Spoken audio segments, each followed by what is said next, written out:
Hello friends, welcome back to my channel Pratibha Bagiya. आज मैं अपने पौधों को एक ट्रीट देने वाली हूँ, स्पेशल ट्रीट। हर 1-2 महीने पे इन्हें ये ट्रीट मिल ही जाती है और बहुत खुश होते हैं उस ट्रीट के बाद, और मुझे बहुत सारा थैंक यू कहते हैं। पौधों के थैंक यू कहने का अंदाज़ आप जानते ही होंगे। जैसे कि मेरे गार्डन में आप फूल देख रहे होंगे और मुझे सब्जियां भी खूब मिलती हैं, तो मेरे गार्डन के पौधे मुझे थैंक यू फूल और सब्जियों से ही करते हैं। मैंने फल के पौधे लगाए नहीं, वरना मुझे फल भी मिलते, लेकिन सब्जियां और फूल मिल जाते हैं। ये मुझे बहुत ही खुशी देता है और मेरे पौधे भी खुश रहते हैं, तभी मुझे इतना सारा थैंक यू बोलते हैं फूल और सब्जियों को देकर। और इनकी इस ट्रीट के लिए मुझे अपने पॉकेट से कुछ भी खर्च नहीं करना होता है और फ्री ऑफ कॉस्ट मैं इनको ट्रीट देती हूँ।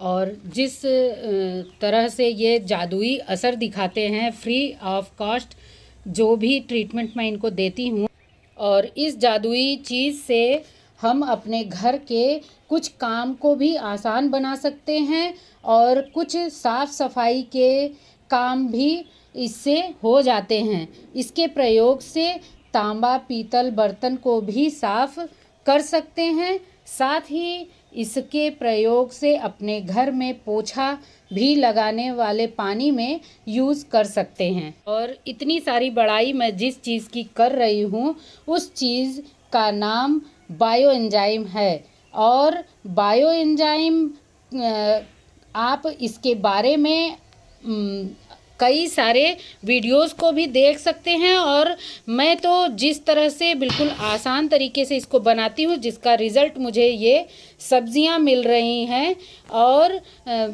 उसको हम अपने घर में बिल्कुल फ्री ही बना सकते हैं। और इसके बारे में बनाने के तरीके आज मैं आपको बताऊंगी। बहुत आसान तरीके से इसको बनाना है, और इसको बनाने के लिए बहुत सारे आर्टिकल और आपको वीडियोस भी मिल जाएंगे, लेकिन मैं बहुत आसान तरीके से बताऊंगी और मैंने बनाया भी है। इसका रिज़ल्ट भी दिखाऊंगी कि कैसा बनता है। और इसको बनाने के लिए हम केवल घर की ही जो भी बेकार चीज़ें होती हैं, जैसे कुछ सब्जियों के छिलके, कुछ फलों के छिलके, और एक बेकार सी बॉटल चाहिए होती है। और जैसे हम घर पर लहसुन यूज करते हैं तो उसका छिलका भी यूज कर सकते हैं बायो एंजाइम बनाने के लिए। प्याज के छिलके का बायो एंजाइम बना सकते हैं, और हर तरह की सब्जियों का छिलका मिक्स करके भी बायो एंजाइम बना सकते हैं। मेथड सारे वही होंगे। और ये देखिए, गार्डन में बंदर आया हुआ था और पूरी एक गोभी खा कर गया है, इसीलिए मैं जल्दी जल्दी हार्वेस्टिंग भी कर रही हूँ।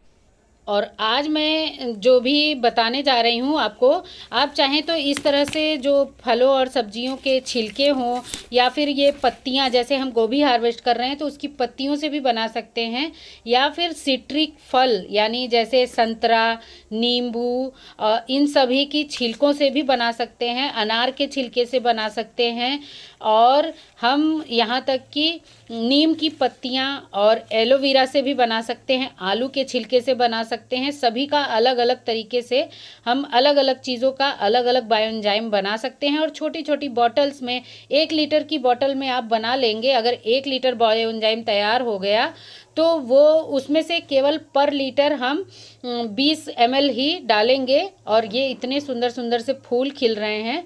ये इसी तरह के बायो एंजाइम का रिज़ल्ट है। और बायो एंजाइम को हम मिट्टी में भी डायरेक्ट यूज़ कर सकते हैं, लेकिन किस तरह से यूज़ करना है आपको अभी वीडियो में आगे मैं दिखाऊंगी। और उसके लिक्विड को हम डाइल्यूट करके 20 ml को 1 लीटर पानी में डाल करके हम इस तरह से पौधों पर स्प्रे भी कर सकते हैं। स्प्रे करने से जो भी माऊ होते हैं, या स्पाइडर माइट्स होते हैं, या मिली बग होते हैं, ये सभी नहीं लगेंगे, और पौधे की पत्तियां बिल्कुल चमकती हरी भरी रहती हैं। और आप हर तरह के फूल वाले पौधे में, इंडोर पौधे में, आउटडोर पौधे में, हर तरह के पौधे में इसका यूज़ कर सकते हैं। मिट्टी में डालेंगे तो मिट्टी का टेक्सचर बहुत अच्छा हो जाता है, और उसमें जड़ें बहुत आसानी से बहुत अच्छे से फैलती हैं, और पौधे बहुत खुश रहते हैं। और पौधों के साथ साथ मेरे घर के बहुत सारे काम भी आसान हो जाते हैं। जैसे मैं बायो एंजाइम को पानी में डाल करके उससे घर में पोछा भी लगा लेती हूँ। खिड़की दरवाजे को भी पोंछ सकते हैं। बहुत ही अच्छी सी स्मेल आती है, खुशबू बहुत अच्छी आती है। और फूलों से भी बना सकते हैं आप, हर तरह के फूलों का भी यूज़ कर सकते हैं। आज मैं गेंदे के फूल से बनाऊंगी बायो एंजाइम, और एक चीज़ का बनाऊंगी, आप आगे वीडियो में देखते रहें। मैं 2 तरह के चीज़ से आज बायो एंजाइम बनाने वाली हूँ। और क्या क्या चीज़ें लगेंगी, केवल 3 चीज़ें लगेंगी। है तो 2 ही चीज़, लेकिन एक चीज़ बिल्कुल ही सभी के घर में होती ही होती है, उसके बगैर किसी का भी जीवन नहीं चल सकता है। तो अब मैं आपको आगे दिखाऊंगी कि हम क्या चीज़ इसके लिए यूज करेंगे। मेरे गार्डन में आप इतने सारे गेंदे के फूल देख रहे हैं। मैंने इससे एक खाद बनाना बताया है। गेंदे के फूल और लहसुन के छिलके से बताया है, उसको आप पिछली वीडियो में देख सकते हैं। बहुत ही अच्छी खाद बना सकते हैं। और ये देखिए, ये है बायो एंजाइम जो मैंने पहले से बना रखा है। और मैंने 2 बॉटल रखी हैं यहाँ पर। ये देखिए, ये है अनार के छिलके का बायो एंजाइम। और ये जो बड़ी बॉटल में मैंने बनाया है, इसमें एलोवेरा और नीम के पत्तों से बायो एंजाइम बनाया है। और ये 2 लीटर की बॉटल में है और ये 1 लीटर की बॉटल में। इसको बनाने के लिए 3 महीने का समय लगता है, लेकिन 3 महीना पूरे प्रोसेस को करते करते बहुत आसानी से, बहुत ही इजीली, और सबसे बड़ी बात की जगह भी नहीं लगेगी। बिल्कुल कहीं कोने में आप इसको रख देंगे, बनता चला जाएगा।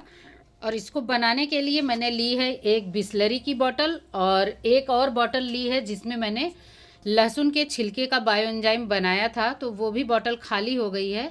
तो ये रेडी है 2 बॉटल में बायो एंजाइम। और इसको बॉटल को पिचका करके मैंने रखा है, इसलिए रखा है कि ये इसमें गैसेस भरती रहती हैं। और मैं इसमें ये प्लास्टिक बॉटल में ही बनाएंगे, क्योंकि बायो एंजाइम प्लास्टिक बॉटल में ही बना सकते हैं।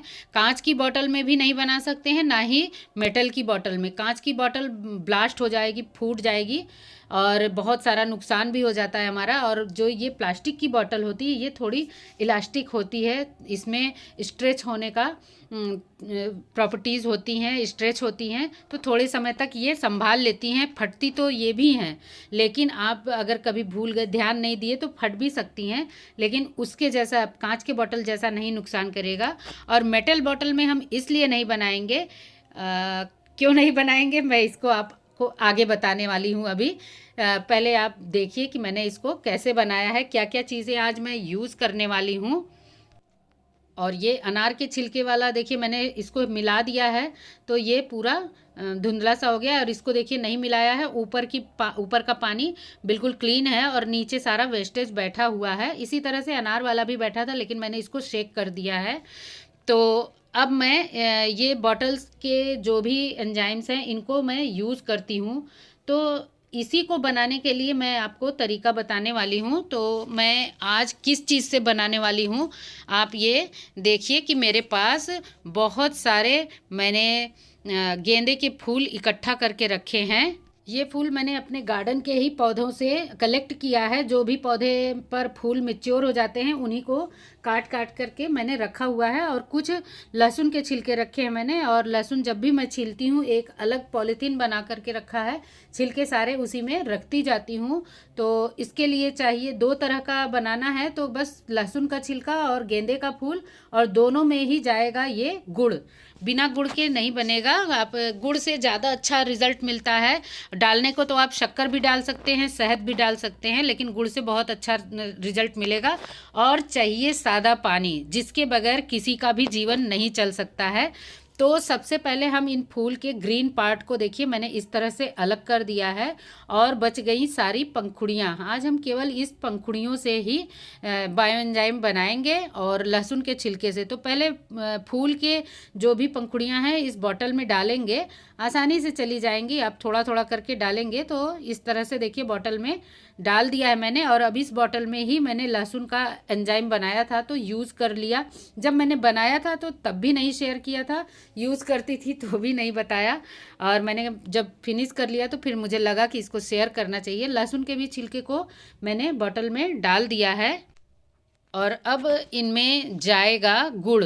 वैसे तो आप रेशियो बना लीजिए कि 300 ग्राम फूल या कोई भी छिलका है जिसका आपको बनाना है वो 300 ग्राम रहेगा उसका मटेरियल, और उसमें 300 ग्राम में 100 ग्राम गुड़ डालिए या चीनी डालिए या शक्कर डालिए, जो भी आपके पास अवेलेबल हो। मैं तो गुड़ ही डालती हूँ और गुड़ ही डालने वाली हूँ, और 300 ग्राम नहीं है जितना है, मैं आपको एक रेशियो बता दे रही हूँ कि 300 ग्राम फूल या सब्जी के छिलके या फल के छिलके में 100 ग्राम गुड़ डालिए, और उसके बाद उसमें 1 लीटर पानी भर दीजिए। तो जब भी जिस भी चीज़ में आप इसको यूज़ करेंगे, दोनों में पहले मैं ये गुड़ डाल दे रही हूँ और इसके छोटे छोटे टुकड़े कर लेंगे, बॉटल में आराम से चला जाएगा। और फिर इसके बाद हम इनमें पानी भरेंगे।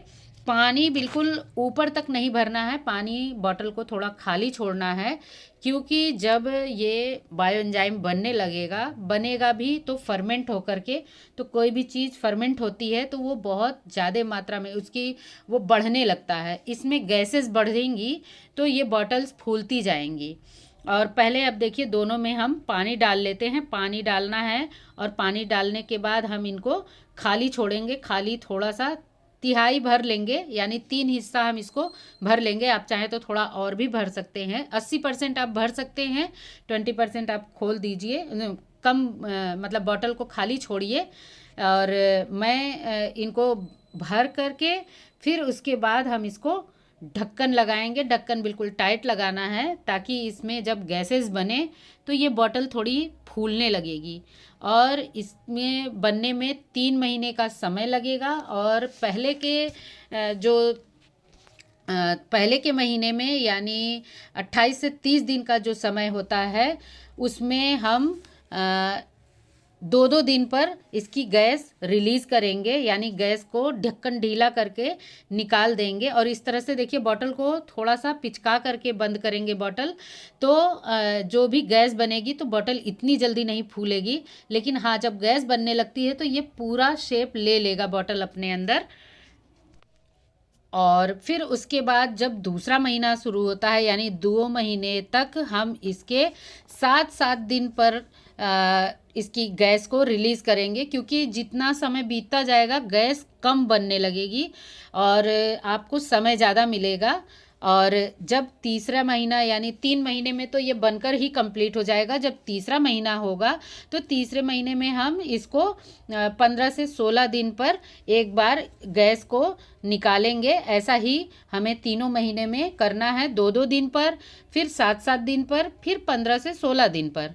और 3 महीने में तो ये बायो एंजाइम बिल्कुल बनकर तैयार हो जाएगा। इस तरह से देखिए बॉटल को ढक्कन ढीला कर करके हम इसको जब खोलेंगे तो ये बॉटल बिल्कुल अपने शेप में आ जाएगी, और 3 महीने के बाद हमारा बायो एंजाइम बिल्कुल बनकर तैयार हो जाएगा और फिर हम उसको यूज़ कर सकते हैं। तो जब बॉटल हमेशा खुलती रहेगी तो इस तरह से थोड़ा थोड़ा इसकी गैसेस निकलती रहेंगी। और ये दोनों बॉटल्स की जब प्रोसेस है मैं आगे आपको अपडेट शेयर भी करूँगी कि किस तरह से हम इसका गैस रिलीज़ कर सकते हैं। और जब भी हम गैस रिलीज़ करेंगे तो पूरा ढक्कन एक साथ नहीं खोलेंगे, ढक्कन को ढीला करेंगे तो इसमें थोड़ी सी गैस निकलने वाली आवाज़ आएगी, जिस तरह से पेप्सी वगैरह की बॉटल खोलते हैं तो उसी तरह से आवाज़ आएगी। और हम इसको बस ढक्कन ढीला करने के बाद गैस निकाल करके फिर से हम इसको बॉटल को थोड़ा सा दबा करके बंद कर देंगे। तो जब इसमें गैस फिर बनेगी, जैसे हम पहले महीने में 2 दिन निकालेंगे, 2-2 दिन पर निकालेंगे, तो 2 ही दिन में ये बॉटल फिर से फूलने लगेगी। और जब हम दूसरे महीने में बॉटल से 7-7 दिन पर जब गैस निकालेंगे तो 7 दिन में बॉटल फूलेगी। और जब तीसरे महीने में हम 15-16 दिन पर निकालेंगे तो ये बॉटल तब 15 दिन पर फूलेगी। और इस तरह से देखिए मैंने आधा लीटर में 10 ml ये लिक्विड डाल दिया है, और इसको हम यूज़ करेंगे डायरेक्ट अपने किसी भी तरह के पौधे के मिट्टी में। और मैं देखिए जेट प्लांट में डाल रही हूँ। और आप जब इसका यूज़ करेंगे तो इसका जादुई असर देखेंगे। और इससे हम स्प्रे भी कर सकते हैं, इससे हम अगर मिर्ची या फिर टमाटर के पौधे पर स्प्रे करते हैं तो कुकरा रोग से बहुत हद तक छुटकारा मिल सकता है। और मैं गेंदे के पौधे पर भी इसका स्प्रे करती हूँ। जो स्पाइडर माइट्स वगैरह लगते हैं उनसे भी बहुत हद तक छुटकारा मिलता है। बहुत अच्छा इनका ट्रीटमेंट हो जाता है स्पाइडर माइट्स का। और हर तरह के कीट पतंगे यानी जैसे माऊ है, मिलीबग पर बहुत अच्छा असर करता है। इसके डाल करके इस स्प्रे करेंगे 1 लीटर पानी में 20 ml डाल करके हर तरह के पौधे पर मैं छिड़काव कर लेती हूँ। और इस तरह से मेरे पौधे बहुत ही हेल्दी रहते हैं। और लहसुन के छिलकों का गुण तो आप जानते ही हैं। लहसुन का जब हम लिक्विड फर्टिलाइज़र बनाते हैं तो भी हम उससे छिड़काव भी कर सकते हैं, पानी में मिट्टी में भी डाल सकते हैं। लेकिन लिक्विड फर्टिलाइज़र और ये बायो एंजाइम दोनों में बहुत अंतर होता है। ये लिक्विड फर्टिलाइज़र आप 1 गिलास का 10 गिलास बना सकते हैं, लेकिन लिक्विड जो ये है बायो एंजाइम, इसका हम केवल 20 ग्राम यानी 20 ml का 20 ml का 1 लीटर में यूज़ करके हम इसका स्प्रे भी कर सकते हैं। और पानी जो है उसको मिट्टी में भी डाल सकते हैं। और इससे जड़ों से बहुत ज़्यादा पोषक तत्व पहुँचते हैं हर तरह के पौधों पर। टमाटर के पौधों पर आप स्प्रे करिए, बहुत ही हेल्दी रहते हैं। और मिर्च के भी पौधों पर बहुत अच्छा असर करते हैं। और गेंदे के पौधे पर अगर आप डालेंगे तो स्पाइडर माइट्स जो लगते हैं वो रोग नहीं लगेगा। और वैसे तो आप हर तरह के पौधों पर डाल सकते हैं। और कांच की बोतल तो मैंने बताया कि फट जाती है, और अगर हम प्लास्टिक की बोतल से भी इसका जो गैस रिलीज़ नहीं करेंगे उससे प्लास्टिक की भी बोतल फट जाएगी, लेकिन उसमें कुछ टाइम तक उसको सहने की क्षमता होती है। और जो मेटल बॉटल मैंने मना किया है, मेटल बॉटल में आप नहीं बना सकते हैं, क्योंकि मेटल बॉटल जो है वो रिएक्ट करने लगती है बायो एंजाइम से, तो वो बायो एंजाइम भी ख़राब हो जाता है। और एक बार ज़रूर आप बायो एंजाइम बना करके किसी भी चीज़ का, चाहे फल के छिलके का, चाहे गेंदे के फूल या कोई भी तरह के फूल का, आप गुड़ के साथ बायो एंजाइम जिस तरह से मैंने बताया उस तरह से आप बना करके उसको यूज़ करिए। यूज़ करके आप देखेंगे आपको किसी भी तरह का केमिकल स्प्रे की ज़रूरत नहीं पड़ेगी। और जो हम लोग ये ऑर्गेनिक गार्डनिंग कर रहे हैं तो उसमें ये टोटली ऑर्गेनिक है। किसी भी तरह का जो नीम ऑयल होता है वो भी मैं स्प्रे कभी नहीं करती हूँ, मैंने आज तक लिया ही नहीं। और मैं इसी तरह की जो भी चीज़ें हैं इनका यूज़ करके बायो एंजाइम मैंने बनाया। और फिर उसके बाद हम इसका लिक्विड फर्टिलाइज़र भी यूज़ करते हैं, लेकिन आज हम बायो एंजाइम के गुणों के ही बारे में जाने हैं। आप एक बार ज़रूर यूज करके बताइएगा। और अगर कोई भी क्वेरीज हो तो ज़रूर कमेंट बॉक्स में आकर पूछिएगा, मैं ज़रूर उसका आंसर देने में बहुत ही खुशी महसूस करूँगी। उम्मीद है आज की वीडियो आपको अच्छी लगी होगी। वीडियो अगर ज़रा भी इंफॉर्मेटिव लगती है, ज़रा भी अच्छी लगती है तो वीडियो को लाइक ज़रूर करिएगा और कमेंट करिएगा कैसी लगी वीडियो। और अगर चैनल पर नए हैं तो चैनल को ज़रूर सब्सक्राइब कर लें। मिलते हैं किसी और वीडियो में और किसी और नई जानकारी के साथ, नए फर्टिलाइज़र या किसी और ऑर्गेनिक ट्रीटमेंट के साथ। मैं जो कुछ यूज़ कर रही हूँ, जो भी कर रही हूँ उसको शेयर कर रही हूँ। आप मेरे गार्डन का अपडेट देख ही रहे हैं, मैं किस तरह से खूब सारे फूल और सब्जियाँ ले रही हूँ। तो मिलते हैं नेक्स्ट वीडियो में। Bye bye, thank you.